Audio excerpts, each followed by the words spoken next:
Assalamualaikum warahmatullahi wabarakatuh.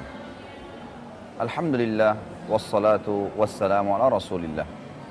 Segala puji bagi Allah Subhanahu wa taala, juga salawat dan taslim besar Muhammad sallallahu alaihi wasallam. Saudaraku seiman dan budiman rahimani rahimakumullah. Kesempatan ini kita akan bertemu dalam episode mengenal Allah. Lebih jelas saya memberikan judul ceramah kita ini dalam beberapa pertemuan ke depan dengan kenalilah Tuhanmu, maka engkau akan bahagia. Saudaraku, banyak orang Islam kalau ditanya siapa Tuhanmu, maka dia akan mengatakan Allah. Tapi kalau lebih jauh ditanya siapa itu Allah, Allah ada di mana? Kenapa Allah tidak kelihatan? Lalu bagaimana caranya saya berhubungan dengan Allah? Maka mereka akan terdiam dan tidak punya jawaban sama sekali. Beberapa pertemuan kita ke depan akan kita isi untuk menjawab pertanyaan-pertanyaan tersebut. Dan mudah-mudahan dengan setiap durasi dari apa yang kita sampaikan ini bisa memberikan jawaban dan wacana kepada Anda semua. Pemirsa, Allah Tuhan kita. Tidak ada Tuhan selain Allah. Kalimat La ilaha illallah yang merupakan asas daripada agama ini. Bahkan semua nabi-nabi diutus untuk kalimat ini.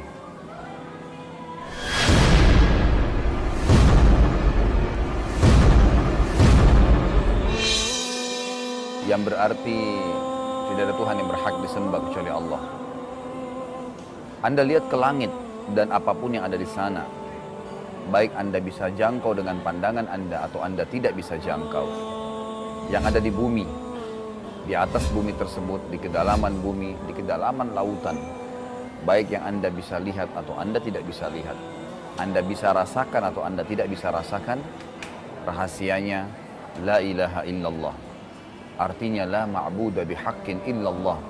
Tidak ada Tuhan, nggak ada yang menciptakan semua itu, mengurus, mengawasi, mengontrol, menciptakan lagi baru, memusnahkan yang sudah lama, kecuali Allah Subhanahu wa ta'ala. Kalimat ini kalimat rahasia yang luar biasa. Makanya kita temukan dalam Al-Quran, semua nabi-nabi konsep dakwah di kaumnya sama. Apa isinya? Mereka mengatakan, ikrarkanlah dengan fikiran kalian, dengan lisan kalian, dan dengan keyakinan dalam hati kalian. Tidak ada Tuhan selain Allah. Nggak ada yang menciptakan matahari, bumi, udara, air, batu, malaikat, tumbuh-tumbuhan, manusia, jin. Yang kelihatan dan tidak kelihatan oleh manusia, kecuali Allah. Semuanya begitu. Mereka semua mengatakan Qur Rabbi Allah, Tuhanku Allah. Dalam banyak ayat dikatakan Ma lakum min ilahin ghairuh. Ada apa kalian meyakini ada Tuhan selain dia? Konsep dasarnya adalah kalimat La ilaha illallah. Saya dalam beberapa masa kehidupan saya yang lalu, pemirsa, saya sempat bertanya dengan diri saya sendiri. Sebuah hadis Nabi SAW yang berbunyi, iman itu 73 tingkatan. Yang paling tinggi, kalimat La ilaha illallah. Yang paling rendah, memindahkan sesuatu yang berbahaya dari jalanan sehingga membahayakan manusia yang lain. Pemirsa, saya bertanya hadis ini, ada apa dengan kalimat La ilaha illallah? Apakah hanya sekedar ucapan? Atau ada sesuatu yang dimaksudkan dengan kalimat ini? Kenapa semua nabi dakwanya La ilaha illallah? Kenapa kalimat syahadat yang pertama bagi orang Islam adalah La ilaha illallah? Kenapa ada hadis Nabi SAW yang berbunyi, siapa yang akhir kalimatnya sebelum meninggal La ilaha illallah masuk surga? Bahkan ada sebuah hadis yang sangat mulia. Hadis ini sahih riwayat Imam Bukhari, di mana seorang sahabat pernah bertanya, dengan pertanyaan yang sangat dewasa dan bijaksana serta berbobot. Dia mengatakan, "Ya Rasulullah, apa itu kebahagiaan?" Nabi SAW menjawab, karena pertanyaan ini ringkas, padat, berbobot. Beliau pun menjawab dengan jawaban yang luar biasa. Padat, ringkas, dan juga berbobot. Apa jawaban Nabi SAW? "Qur Rabbiyallah, thumma istaqim." Ikrarkan dengan fikiranmu, dengan lisanmu, yakini dengan hatimu, tidak ada pencipta apapun yang kamu lihat dan kamu tidak lihat kecuali Allah. Kemudian istiqomalah. Apa yang dia perintahkan sebagai Tuhan, lakukan. Apa yang dia halalkan, nikmati. Dan apa yang dia haramkan dan dia larang, tinggalkan. Kau pasti akan bahagia. Sebuah pertanyaan yang bijaksana dari seorang sahabat yang mulia, dan jawaban yang luar biasa dari seorang utusan Allah, Nabi Muhammad SAW, yang kalau seseorang menggunakan akal sehatnya memikirkan ini, maka sangat luar biasa. Allah Subhanahu wa Ta'ala memperkenalkan diri dalam banyak ayat Al-Quran. Siapa dia? Di antaranya ayat yang mulia, kata Allah SWT, "A'udzubillahi minasyaitonirrajim, Allahu khaliqu kulli syai' wa huwa ala kulli syai'in qadir." Allah lah pencipta segala sesuatunya, tidak terkecuali, dan Allah mampu mengerjakan apa yang dia inginkan. Ayat yang ringkas, padat, dan luar biasa bobotnya. Pemirsa, kita coba mendatangkan contoh dulu, agar nanti lebih membuka wacana Anda tentang orang-orang yang tidak beriman kepada Allah. Bagaimana keadaan hidup mereka selama di dunia, dan bagaimana akhir hidup mereka. Serta saya akan berikan contoh juga kepada Anda, orang-orang yang sudah beriman kepada Allah, bagaimana kehidupan mereka, dan bagaimana mereka melalui semasa kehidupan mereka di dunia. Dari sini nanti Anda akan bisa memilah, saya lebih tepat menjadi orang yang tidak beriman tentang Allah seperti orang-orang ateis, atau saya akan menjadi orang-orang yang beriman kepada Allah sebagaimana umumnya kaum mukminin atau orang-orang yang sudah beriman. Kita akan mulai dengan orang-orang yang tidak beriman kepada Allah Subhanahu wa Ta'ala. Saya ambil contoh dan kita pilih kira-kira dari kalangan manusia yang sangat luar biasa kedudukannya. Para raja-raja, para ilmuwan, dan para pemikir yang biasa dikenal dengan bahasa akademiknya itu filosof. Kita ambil contoh dari raja-raja dulu. Kalau kita lihat Al-Quran, kitab yang Allah turunkan dari langit, menceritakan kepada kita, minimal ada dua yang saya angkat dari raja, yang mereka tadinya tidak beriman kepada Allah, bahkan mereka mengaku sebagai Tuhan, menyaingi Allah sebagai Tuhan. Itulah Namrud di zaman Nabi Ibrahim alaihissalam, dan ada Fir'aun di zaman Nabi Musa alaihissalam. Saudaraku seiman dan budiman rahiman rahimakumullah, Anda bayangkan apa yang dikatakan oleh Namrud. Namrud berkata, "Saya Tuhan." Dan seluruh masyarakat yang berada di Babilonia dan wilayah-wilayah yang di bawah naungan kerajaan dia mengakui dia sebagai Tuhan, dan setiap hari mereka hadir di depan singgasananya Namrud yang memiliki fisik yang sangat kuat, tinggi besar, gagah, punya keturunan banyak, pasukannya nggak pernah dikalahkan di medan perang, dan setengah dunia di bawah kekuasaan dia. Anda bayangkan, dia mengaku Tuhan dan semua masyarakatnya mengaku iya dan sujud di bawah kaki dia setiap hari. Berjalanlah beberapa tahun, Allah Subhanahu wa Ta'ala mengutus Nabi Ibrahim alaihissalam. Siapa Ibrahim ini? Sosok seorang anak pembuat patung di wilayah Babilonia. Ayahnya bernama Azar yang membuat patung. Ya, karena waktu itu masyarakat Babilonia mengakui ada beberapa Tuhan, diantaranya Namrud raja mereka, dan patung-patung yang mereka buat. Anda tahu apa yang terjadi? Nabi Ibrahim AS diutus oleh Allah, lalu dia datang ke istana Namrud. Namrud mendengar statement tersebut, belum pernah dalam hidupnya ada yang tidak mengaku dia sebagai Tuhan di Babilonia. Dan ini seorang masyarakat Babilonia yang biasa.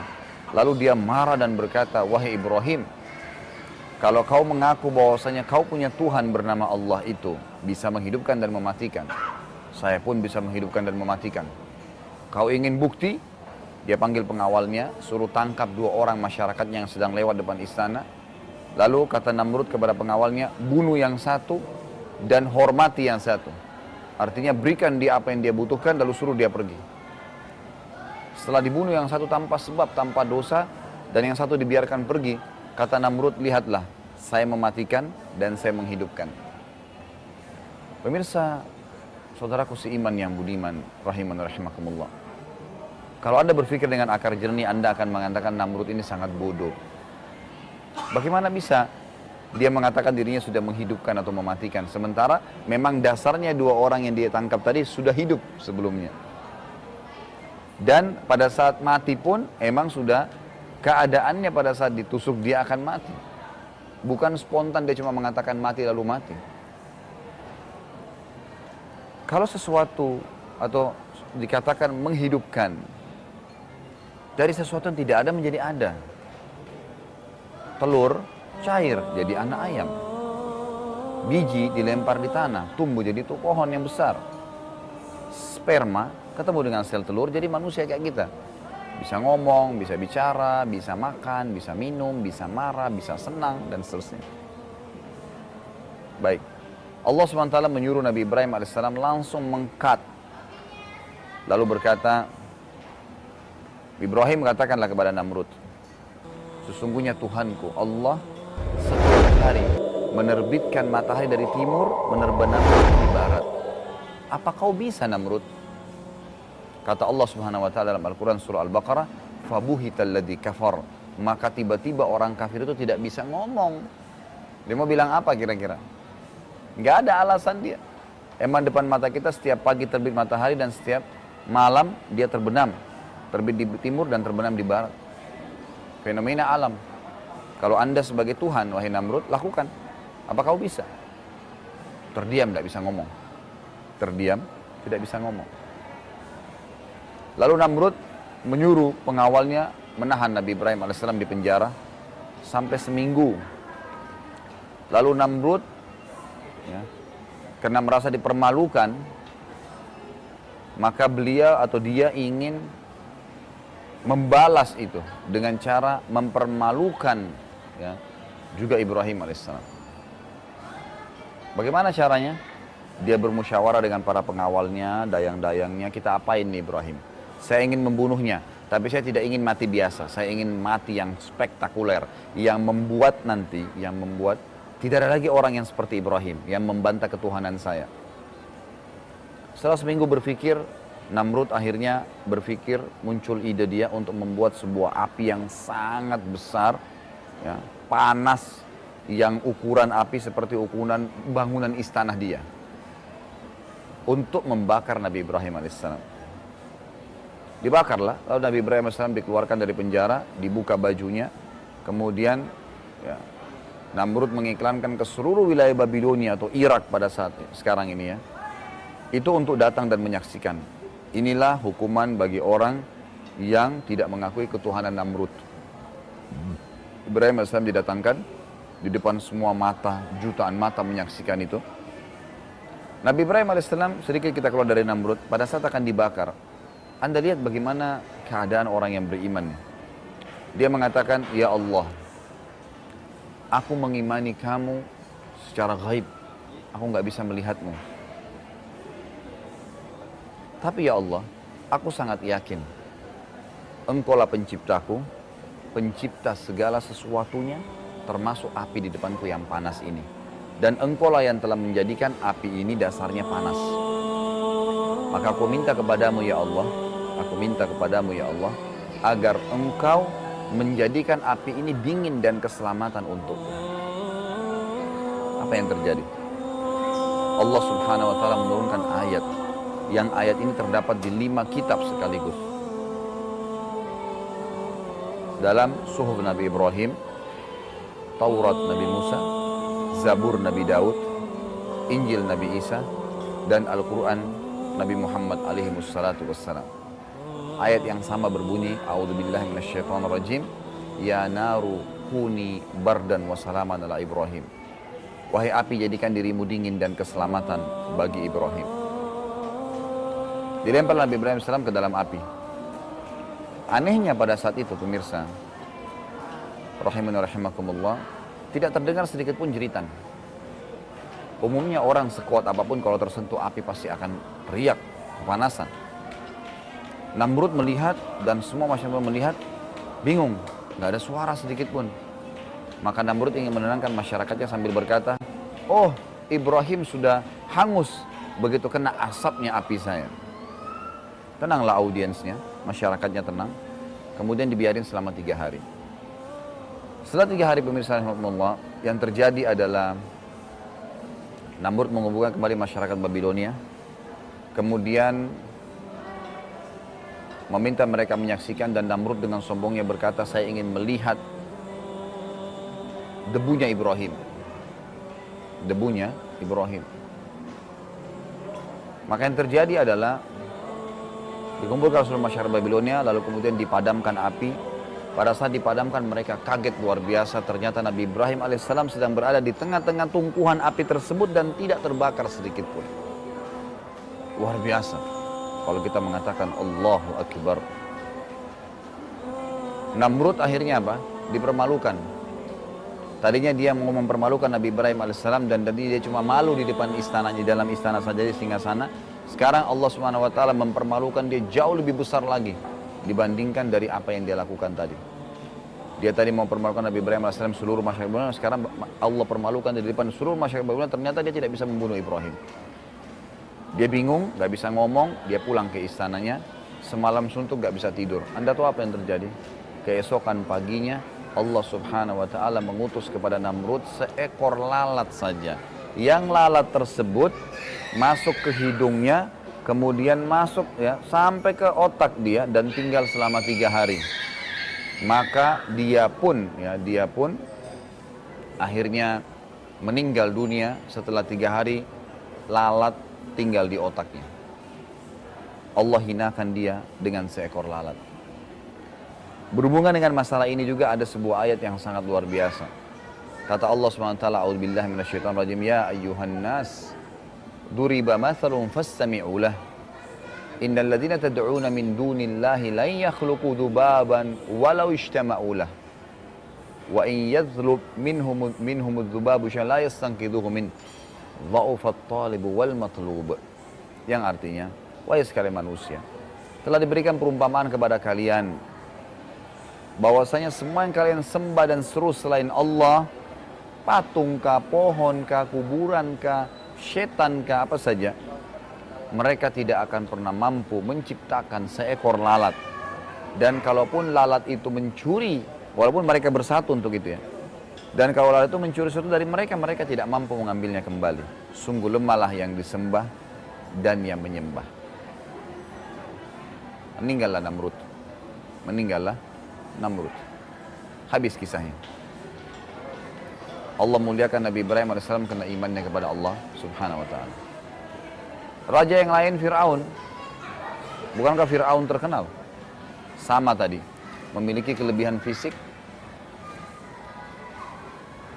gagah, punya keturunan banyak, seorang raja, pasukannya gak pernah kalah perang, dan menguasai setengah dunia. Cuma beda masa. Kurang lebih jarak antara Namrud dengan Fir'aun ini 500-600 tahun. Tapi secara sifat itu hampir sama. Dua-duanya mengaku sebagai Tuhan. Nabi Musa AS diutus oleh Allah SWT untuk mendakwai Fir'aun. Tiap hari dakwah sampai 10 tahun. Tetap nggak mau. Keras kepala, tetap mengatakan dirinya Tuhan. Dan dia selalu menghinakan sungai Nil di bawah istana dia, mengatakan wahadil anharu tajri min tahti. Perhatikanlah sungai ini takluk di bawahku. Apa akhirnya? Allah tutup dengan apa? Menenggelamkan dia di air, di Laut Merah. Dan Allah menantang dia, silakan kau selamatkan dirimu kalau kau bisa. Kalau kau mengaku sebagai Tuhan, silakan. Pada saat dia lihat air ombak Laut Merah sudah menerpa dia dan dia tidak bisa lagi selamat, dia mengatakan apa? Amantu billadzi amana bihi banu Israil.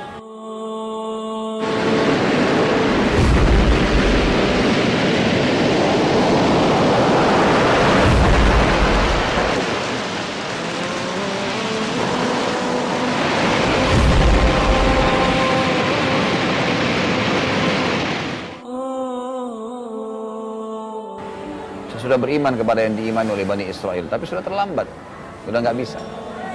Lalu Allah Subhanahu wa taala menyelamatkan jasadnya agar menjadi pelajaran buat orang-orang yang tidak beriman kepada Allah, dan bagaimana keadaan kafir kepada Allah ini akan menyusahkan hidup dia. Kata Allah Subhanahu wa taala dalam ayat lain, a'udzubillahi minasyaitonir rajim, al-yawma nunajjika bi badanika litakuna ayatan liman khalf.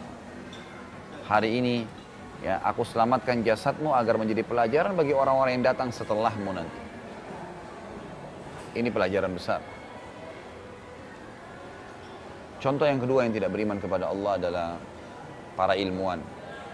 Siapa sih ilmuwan kira-kira di barat yang paling ditokohkan? Kalau kita tangkap Darwin. Kenapa saya pilih Darwin? Karena Darwin adalah salah satu ilmuwan yang ateis. Semua teori yang dia buat sebenarnya intinya adalah menolak ada Tuhan namanya Allah. Salah satu teori yang terkenal adalah manusia dari kera.